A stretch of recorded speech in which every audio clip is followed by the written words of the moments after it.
comes from me,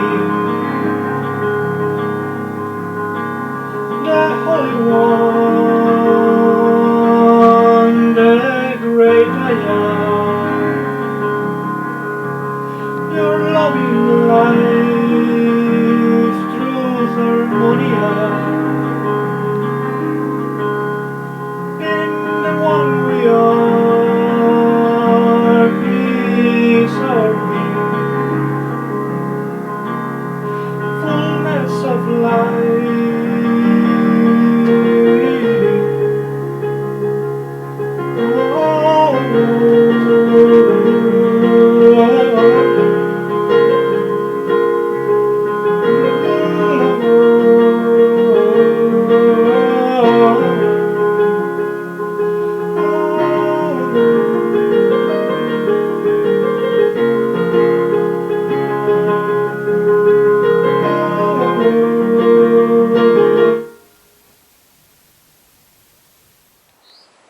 Welcome once again to Space in Harmony, Enarmonya of Life. The piece of music I just played on the piano, digital piano, is a composition that my being elaborated many years ago I had never played for many people, only in one occasion, during a visit to Rockingham Castle in England, with a group of students I was leading, and I gave it the title of Flowing from Within, to express something that is perfect for the time we are living now, because it has to do with how the deepest truth that we have inside has to come forth, removing all the external things that society and the world imposes to us. And it's perfect because today, May 17th, we are living the moon of Taurus, which is a cycle.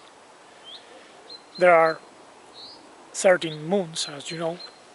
Each one has its own theme, since the moon has electromagnetic currents that affect the Earth, and also the biology and psyche of the human being. This is known since very ancient times, and all the characteristics of the different electromagnetic influences are very well expressed in sacred scriptures, and it's useful to know them in order to tackle these negative mechanical influences. There are other cycles. I already spoke about it in the video concerning the octaves of life. You can check it if you wish. But today, as I say, I'd like to express how our true being, the core of our essence, comes from the deepest dimension as an emanation of the Holy One.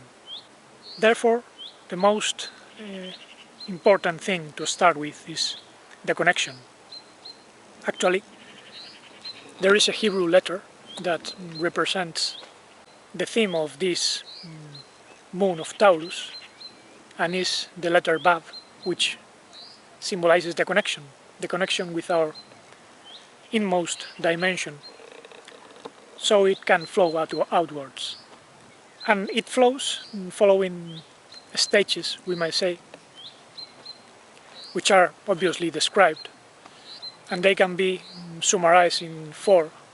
They were actually mentioned by Prophet Isaiah in Isaiah 43, if I'm not mistaken, when it says that the divine verb says, I gave them my name, my emanation, I emanated them, I organized them, formed them, and made them. These are the 4 stages: emanation, organization, which is translated as creation, which is the mental aspect. Ideas are somehow generated in the space of our being. And then the level of formation is the emotional space in which those ideas are charged and they get an inner form that eventually manifests as an external force. And this external force are the actions that shape the world. So everything begins with the emanation and eventually manifests outside. So we must take care of the connection, so the adversary does not take our throne. Our celestial throne, if you wish, is in the unconscious, which must become conscious in ourselves. Otherwise, there is another dark throne, which is the place of the adversary, with its own thoughts, its own emotions, which are very often negative and destructive. Obviously, if we have negative thoughts and we are constantly worrying about what we have to do and how to do it, and criticize ourselves and others, then these thoughts get charged with emotions taking form that eventually manifest in destructive ways. And a very important key of how to express the divine verb properly is becoming aware of all the spheres of our tree of life. There are actually 13, not 10. 10 are just the garments. And I say 13 because everything starts in the I am, the Ena, in Aramaic. Ena, which is our will, which has another sphere called the finality or the purpose of giving out the love that opens the space to the unique truth, filling us and others with life, and the Enarmonya that brings calm.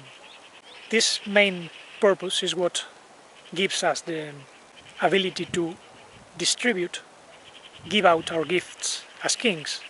This is the meaning of having the crown, Keter, distributing what we are to others.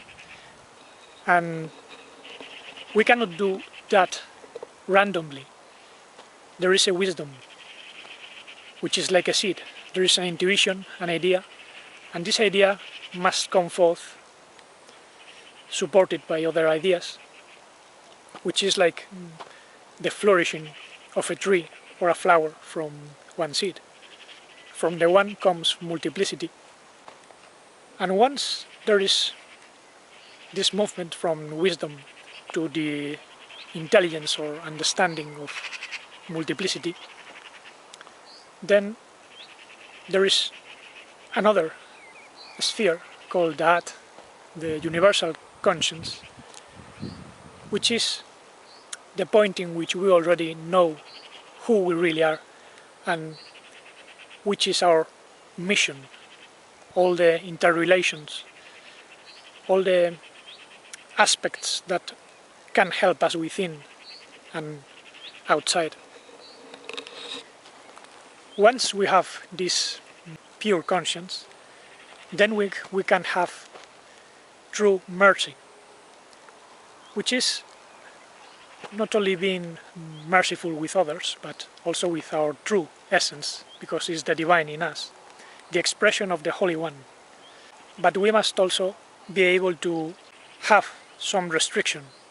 We shouldn't be merciful with everything in ourselves. Sloth, envy, gluttony, there are many elements that need restriction. That would be the other sphere, the sphere of din, judgment, and geburah, which is force, power, because we need a force to overcome, and right judgment. Right judgment is being able to discern what is true mercy and what's self-pity. And this also implies being merciful with others, not judging others negatively, all of which comes when we judge ourselves negatively, when we think that we are not good enough. Those internal judgments obviously manifest towards others. This is why people are constantly criticizing others, because they do not know who they really are. And the sphere where we find these two aspects in Enarmonya is the sphere of beauty, Tiferet, which is a symbiotic proportion in which all the elements support each other, and where we find true self-recognition of what we really are. We are loving our true essence, but in the same way we are defending it, and we never get pushed away from our essential being every time someone criticizes us or attacks us, sometimes in very aggressive ways.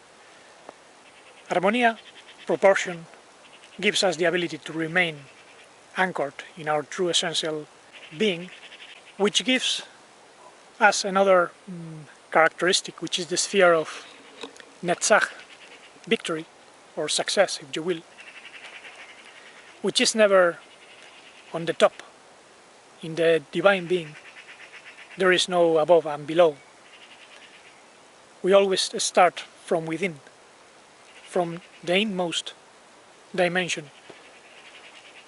So we have the finality right at the beginning. That's a very important key, because when we are able to express this finality, then we succeed on every step of the way. We start from what we are, and we don't need anything else. We only need to express it.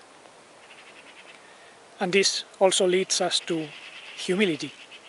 Knowing what we are is what makes us really humble. This is the sphere of Hod. A humble consciousness. And a humble consciousness leads us to thrive, to grow.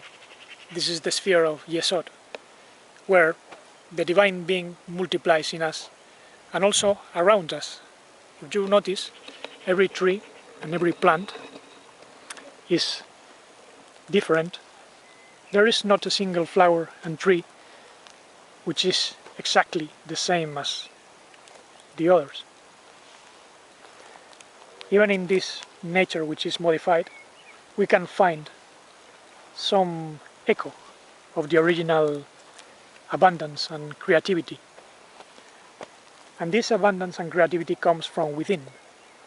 It's not an external thing that we have to learn by means of artificial methods, techniques, repetitive affirmations or prayers.